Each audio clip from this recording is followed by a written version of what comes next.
Olá pessoal que acompanha o Ancião no canal A Torre da Derrota. Começa agora a série de vídeos sobre 1914, o surgimento, as previsões e as consequências. Mas antes de começarmos esta série, gostaria apenas de lembrar a todos, tanto quem não é testemunho de Jeová como quem ainda está lá dentro, de que a organização das Testemunhas de Jeová, os seus líderes especificamente, sempre se auto-identificaram como porta-vozes de Deus, ou como profetas. Mas o que a Bíblia tem a dizer sobre falsos profetas? Procure você, por favor, Deuteronômio, capítulo 18, versículo 22. Se você não tem uma Bíblia em mãos, eu coloco o texto aqui na tela para você conferir comigo.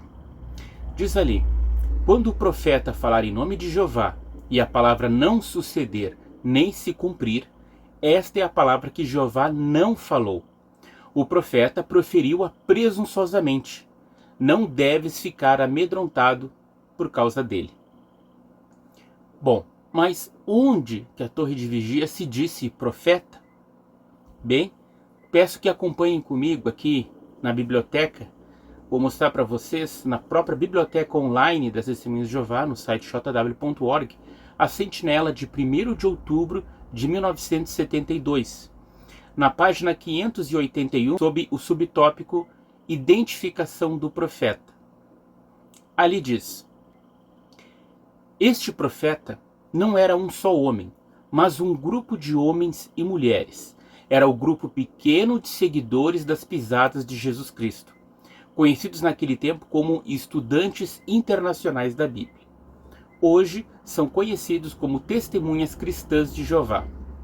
Ainda proclamam um aviso, e nesta sua obra comissionada juntam-se a eles e ajudam-lhes centenas de milhares de pessoas que escutaram a sua mensagem crendo nela. Na hora que alguém acusa, eles dizem, bom, ninguém é perfeito, né? Só que cada um de nós deve levar responsabilidade por aquilo que faz. E isso se dá especialmente quando nossas ações afetam dramaticamente algo tão importante pessoal como a relação de outras pessoas com Deus. Então, a primeira parte desta série é o surgimento. Como surgiu essa data de 1914? Foi de fato Charles Taze Russell quem criou a data de 1914? Primeiramente, devemos entender que a data de 1914 está totalmente relacionada com a primeira destruição de Jerusalém, lá no ano 607 antes da Era Comum. Pelo menos essa é a data que as Testemunhas de Jeová dizem que aconteceu, embora a maioria esmagadora das provas arqueológicas diz que foi cerca de 587 e não 607. Mas 607 cai justamente em 1914. Como assim? Bom, uma das pessoas que eram testemunhas de Jeová e estudava muito a cronologia chamava-se Carl Olof Johnson. Ele pesquisou as provas de que Jerusalém teria sido destruída em 607 e ele encontrou diversas provas contrárias disso. Ele expôs bastante para o corpo governante. Isso aconteceu em 1977. Mas, obviamente, a organização rejeitou todas as provas que Carl Olof Johnson entregou. Então, ele escreveu um livro chamado Os Tempos dos Gentios Reconsiderados. Esse livro é importantíssimo para que se entenda toda a história de 1914. Did the Watchtower arrive at 1914 as an all-important date? Their chronology is based on the year 607 BC, which they claim is the year Jerusalem fell to the Babylonians. 07 before Christ. Carl Olof Johnson, Swedish author of the book The Gentile Times Reconsidered, is a former Jehovah's Witness elder and pioneer minister. I didn't question this chronology in the beginning because I thought the Bible supported it. I knew, of course, that historians dated the desolation of Jerusalem not in 607 but in 587 or 586. But in 1968, I conducted a Bible study with a man who wanted to know why historians they prefer the date 20 years later. So I started to investigate the matter. And I soon discovered that historians had very strong evidence in their support. Johnson compiled his research and sent it to Watchtower headquarters. But the Society's leaders were determined to keep their doctrinal system intact. I got a letter with a warning. I was warned that I should not share my findings with other witnesses. To conceal the facts and suppress his 7 years of research, the Watchtower Society excommunicated Carl Olof Johnson. Mas para que você possa entender como eles chegaram nesse cálculo, para chegar até 1914, bom, no capítulo 4 da profecia de Daniel, existe uma expressão ali que diz 7 tempos, né, que ela era aplicada ao rei Nabucodonosor.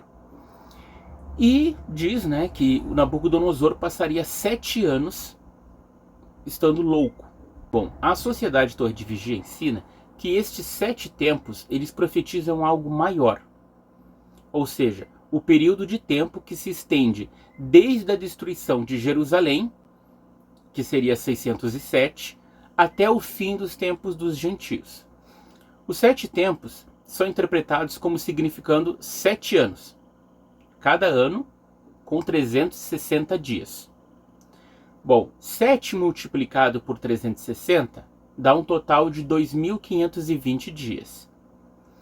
Entretanto, eles fazem referência a outras profecias que dizem que não seriam dias, mas seriam anos. Não seriam 2.520 dias, mas 2.520 anos, porque essas profecias bíblicas atribuiriam um dia por um ano.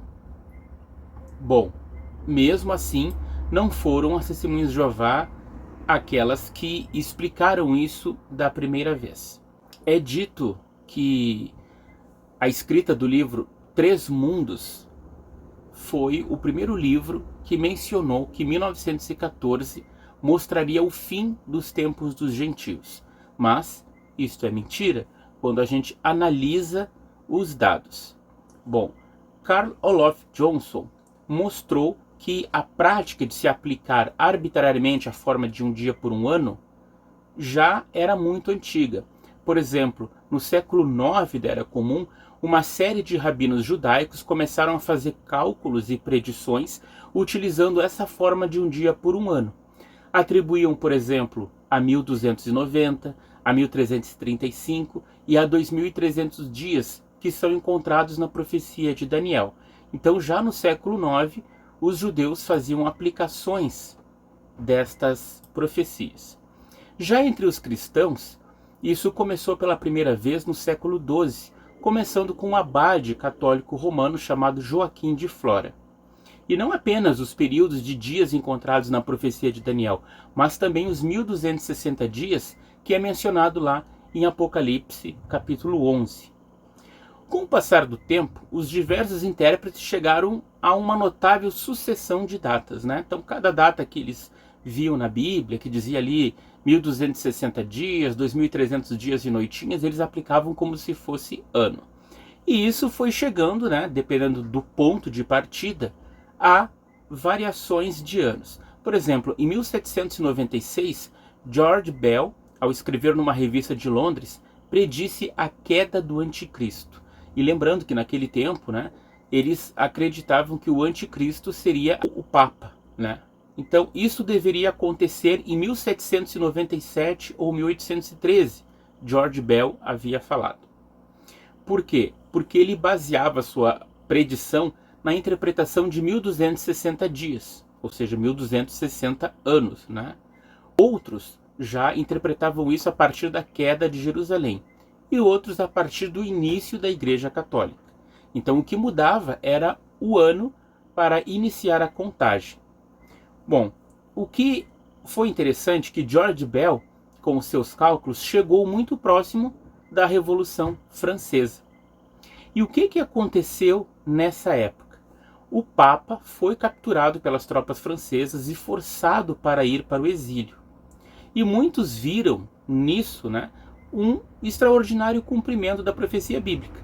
Então foi aceito, em geral, que 1798 era o fim dos 1260 dias proféticos e de que 1799 em diante marcaria os últimos dias. Isso foi falado por George Bell, né, que escreveu numa revista de Londres. Bom, vamos lembrar que as testemunhas de Jeová naquele tempo também acreditavam que os últimos dias começaram nessa data. Já no século XIX, muitos outros pregadores também fizeram previsões. Dentre eles, na Inglaterra, um homem chamado John Aquila Brown. Ele publicou uma explicação dos 2300 dias de Daniel, capítulo 8, que apresentava como terminando em 1844. E esse entendimento foi adotado por quem? Pelo famoso pioneiro americano do Segundo Advento, William Miller, um dos fundadores da Igreja do Advento. Eles acreditavam que 1844 seria a vinda de Jesus. Entretanto, John Aquila Brown desenvolveu uma explicação que está muito relacionada com o ano de 1914, a mesma data das Testemunhas de Jeová. De que maneira? Bom, a evidência indica que Brown foi o verdadeiro originador da interpretação dos 7 tempos. Brown publicou essa interpretação pela primeira vez em 1823, e o seu método convertia os 7 tempos em 2520 anos, da mesma forma que as Testemunhas de Jeová faziam. Isso foi 29 anos antes do nascimento de Russell. Bom, John Aquila Brown, entretanto, iniciava o período de 2520 anos em 604 antes da Era Comum e encerrava em 1917 da Era Comum. Mas isso houve um erro no cálculo dele. Então, como é que se originou a ênfase sobre 1914, já que o cálculo do John Aquila Brown resultava em 1917? Bom, após o fracasso de 1844, para a Igreja Cristã do Advento, houve uma divisão de vários grupos. A maioria deles sugerindo novas datas para a volta de Cristo. Um destes grupos era formado por Nelson Barbour, de Rochester, Nova York. O Barbour estudou as obras de John Aquila Brown e adotou a maior parte da sua interpretação. Porém, ele alterou a partida. Em vez de contar a partir do ano 604 antes da Era Comum, ele contou a partir de 606 antes da Era Comum. E isso surgiria a data de 1914. Só que mesmo esse cálculo do Barbour estava errado, porque ele abrangia 2519 anos. Ele estava contando como se houvesse um ano zero. Em 1873, o Barbour publicava uma revista para os seus seguidores, intitulada O Grão da Meia-Noite, e mais tarde mudou o nome da revista para O Arauto da Aurora. Aqui nós podemos ver a capa dessa revista do Barbour com a primeira página, a revista de julho de 1878. Justamente um ano antes de publicar o primeiro número da Sentinela, que era 1879, Então, nota só a frase que está no canto inferior à direita. Dê uma olhada nessa foto. Os tempos dos gentios terminam em 1914. Está ali embaixo. E notem o colaborador. Logo após que diz 3 mundos, 3 words, diz ali, N.H. Barbour, que era o editor, e quem estava contribuindo? C.T. Russell. O Russell, ele contribuiu para a publicação de 3 mundos em sentido financeiro. E ali já o próprio Barbour tinha colocado que os tempos dos gentios terminavam em 1914. A questão é, Russell confiaria nisso?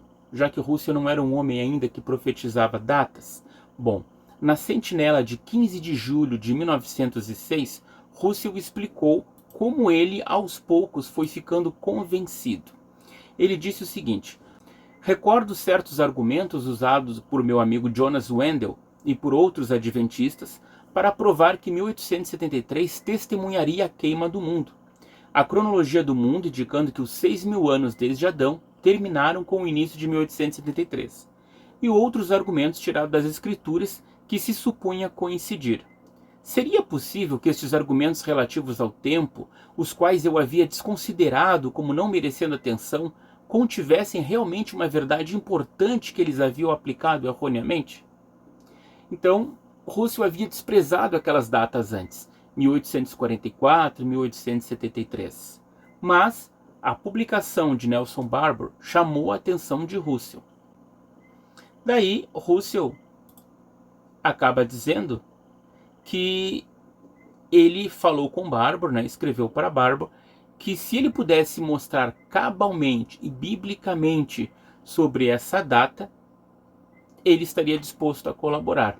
E ele conclui: ele veio e eu fiquei convencido da evidência. Embora eles crescem que 1914 marcaria o fim dos tempos dos gentios, essa data tinha pouca relevância sobre o pensamento. Por quê? Porque aqueles estudantes da Bíblia, eles estavam vivendo na época de 1874. 1914 estava 40 anos à frente ainda. E eles já acreditavam que sim, Jesus estava presente de maneira invisível nos céus desde 1874. E com isso, eles pregariam por pouco tempo e os cristãos ungidos, com esperança celestial, logo seriam levados para os céus. Bom, isso tudo é bem ilustrado pela seguinte matéria, tirada do número de janeiro de 1881 da Sentinela. Note alguns pontos sublinhados sobre o que seriam os acontecimentos dessa época. Vemos também que não somente a colheita da era judaica e a do Evangelho formam um paralelo no ponto inicial, mas também no período de duração. A deles, sendo ao todo 40 anos desde o tempo da unção de Jesus, em 30 da Era Comum, até a destruição de Jerusalém, em 70 da Era Comum. Portanto, a nossa, tendo começado em 1874, termina com o fim do dia da ira e com o fim dos tempos dos gentios em 1914, um período similar e correspondente aos 40 anos. Continuam. Encontramos a lei e os profetas declarando o presente na culminação dos ciclos do jubileu em 1874. E os paralelos nos mostram que começou então a colheita e que o recolhimento da noiva para um lugar de segurança levará um tempo correspondente de 7 anos, terminando em 1881. Tá. Talvez você esteja um pouco confuso agora. Como assim? Já tem tantas datas que eu já estou perdido. Bom, eles ensinavam que a segunda vinda de Jesus, ou presença, segundo a Emphatic Diaglott traduzia, ela tinha um paralelo, ela tinha uma relação com a primeira vinda de Jesus. Ou seja, Jesus apareceu publicamente aos 30 anos, não é? Em 30 da Era Comum. E Jerusalém foi destruída definitivamente, o seu templo, em 70 da Era Comum.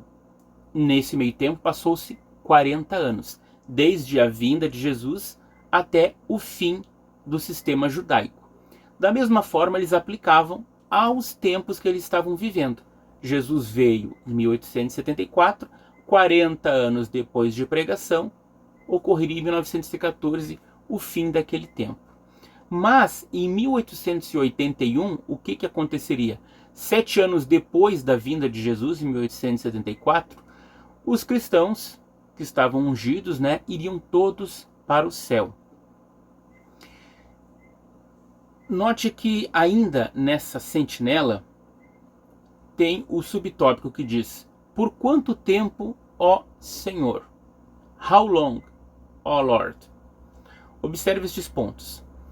Diz Russell: esta é sem dúvida uma questão que muitos têm se perguntado, a saber, quão cedo virá a nossa mudança? Muitos de nós têm aguardado essa mudança por anos e ainda com maior alegria imaginamos o tempo em que nos juntaremos a Jesus e o veremos como ele é.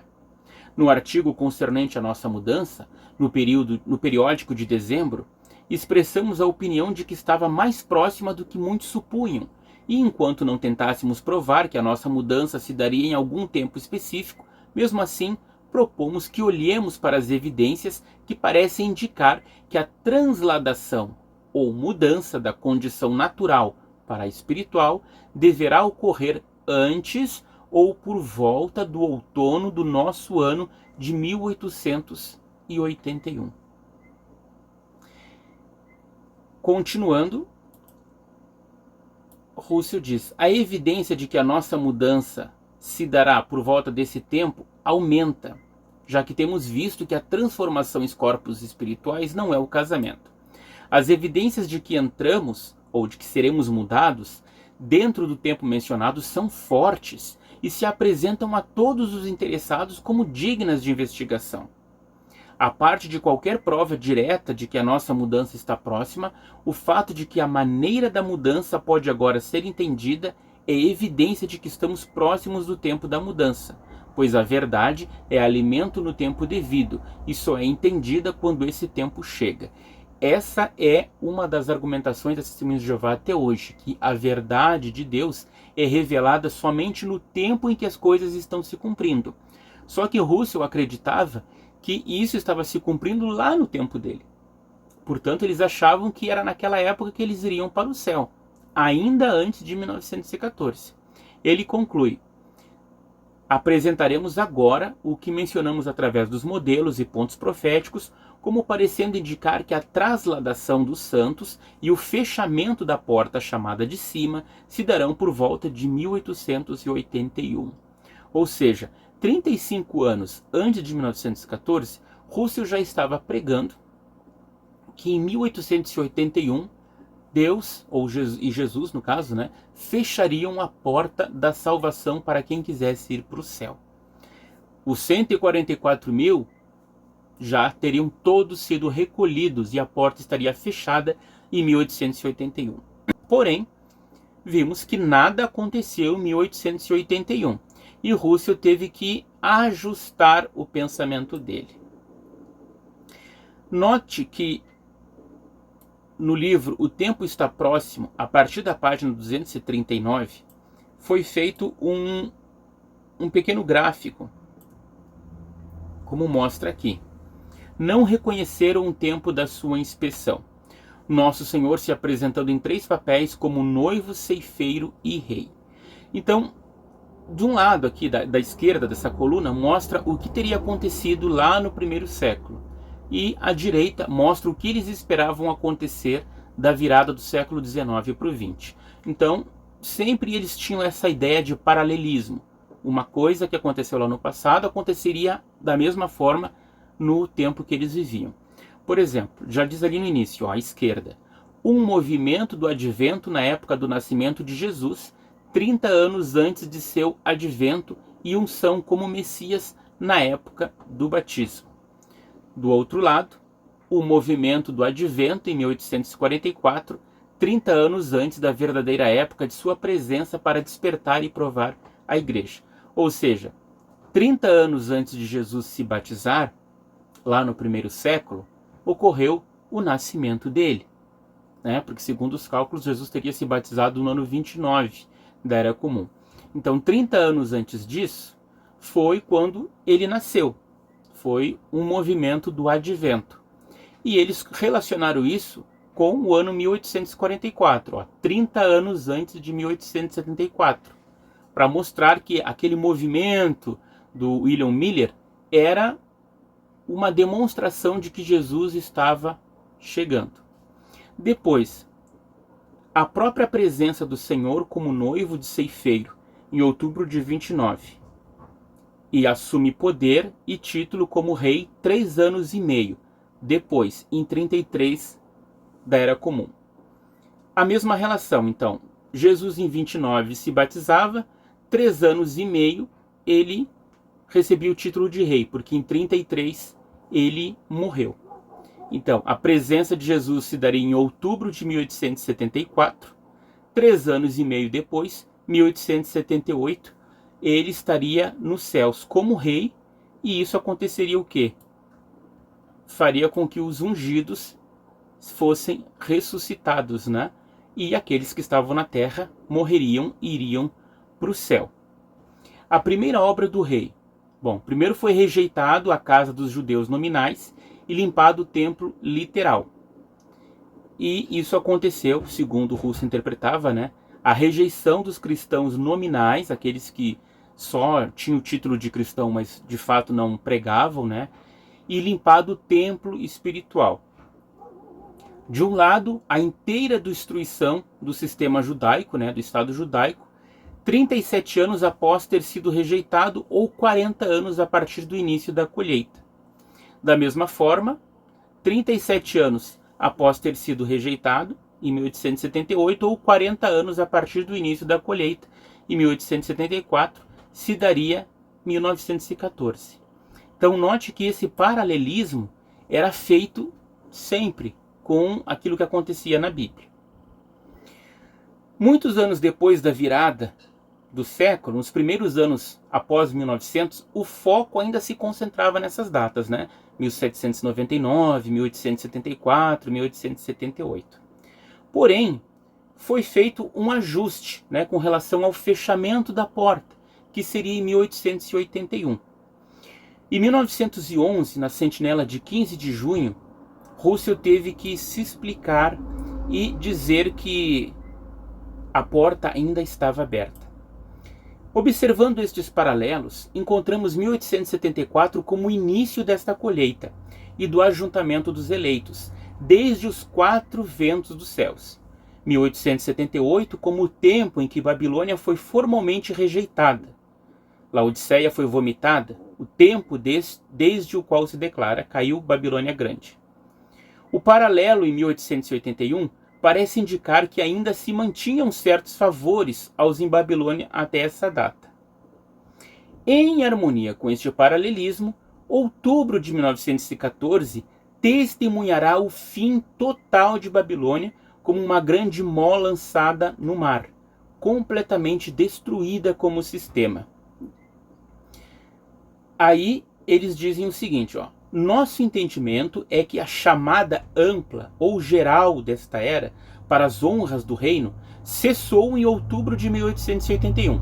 Então, como eles não foram para o céu, né, os cristãos no caso, foram para o céu em outubro de 1881, eles tinham que dar um jeito nessa explicação. Eles mantiveram 1881, a chamada terminou.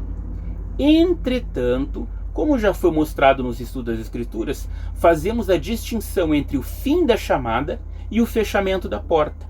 E cremos que a porta para a classe do reino não está ainda fechada, que se mantém entreaberta por um tempo, a fim de permitir que os que já aceitaram a chamada e deixaram de usar seus privilégios e oportunidades com o sacrifício de si mesmo, sejam expulsos, e a fim de permitir que outros entrem e recebam suas coroas em harmonia com Revelação 3:11.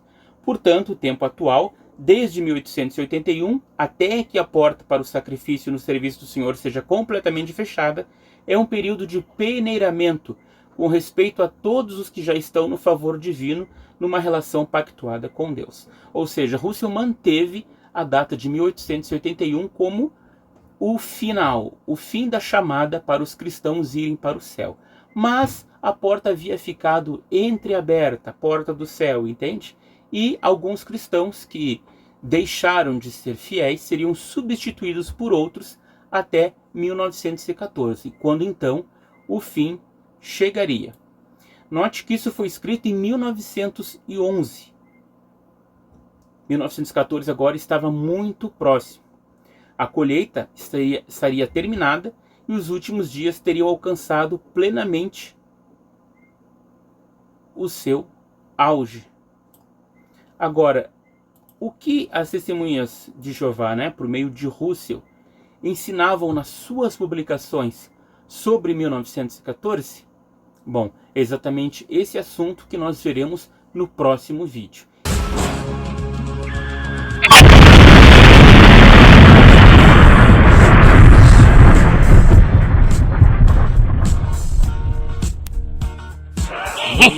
we know.